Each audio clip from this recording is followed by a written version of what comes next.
She remembered your name the first time she heard it. Not just your name, the name of your dog, the thing you said you wanted to try someday, the way you took your coffee. She kept people inside her heart like that. Details and all. She could make a hospital room feel like a living room. Nurses would come in on their breaks just to sit with her. Not because she needed anything, because she made them feel seen. Her name was Terri. And for 32 years, she was my best friend, my wife, and the most extraordinary person I've ever known. We did not start as a love story. We started with her saying she would never date or deal with me because of my arrogance. Through perseverance and her seeing through that mask, we began our journey together. 9 years of courtship before we ever said, I do. The first obstacle after she saw who I really was the racial challenge of family members who threatened to disown her for dating a black man. We spent a lot of those 9 years learning each other, not the highlight reel, but the real version. The version that includes the hard conversations and the quiet nights and the moments where you choose to stay, even when staying is not easy. When we got married, we already had a foundation most people spend decades trying to build. We knew each other, not the surface underneath. She had made the decision to follow her heart and was willing to let family members disown her because of it. Fortunately, the disowning did not take place, and those involved came to truly appreciate what we were creating. 23 years married. Pause. 32 years together. And I need you to understand something. Those years were not handed to us on a silver platter. We were an interracial couple in a world that did not always welcome that. We faced prejudice from strangers and from family. We went through seasons of financial hardship where we did not know how next month was going to work.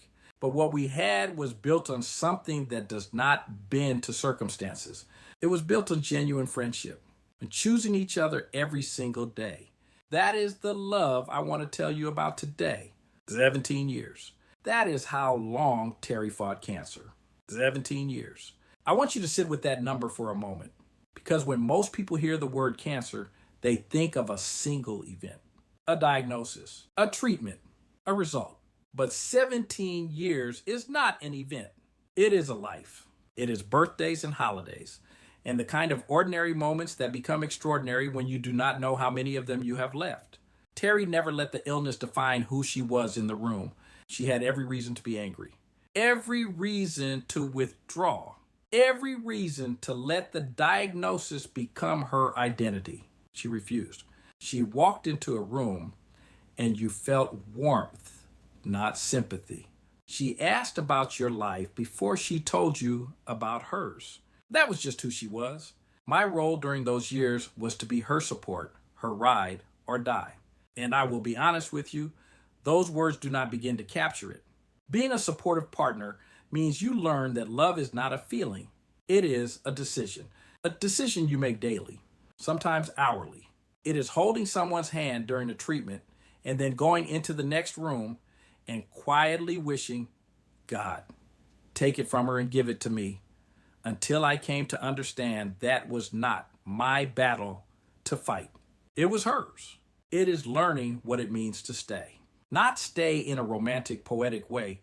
Stay in the way that costs you something. Stay in the way that changes your body, your sleep, your sense of what matters. Stay because the person in that bed would do exactly the same for you.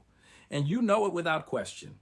What those 17 years taught me is that love is not tested in the good seasons.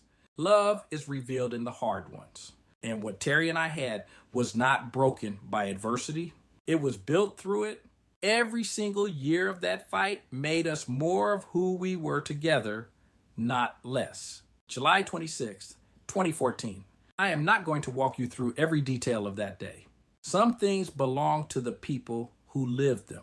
But I will tell you one thing, because it is the thing that still stops me in my tracks. On her last day, Terri's final concern was not about herself. It was about me. She wanted to know that I was going to be okay. This woman, after 17 years of fighting, after everything her body had been through, spent her last energy making sure the person she loved most would be all right when she was gone. That is the kind of love that does not die. It just changes for What Terri left behind was not grief. I mean, the grief was there. Do not get me wrong. But what she really left was a blueprint, a way of seeing love and loss that I did not have the language for until I sat down to write it.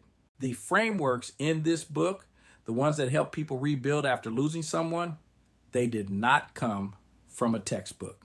They came from those 32 years.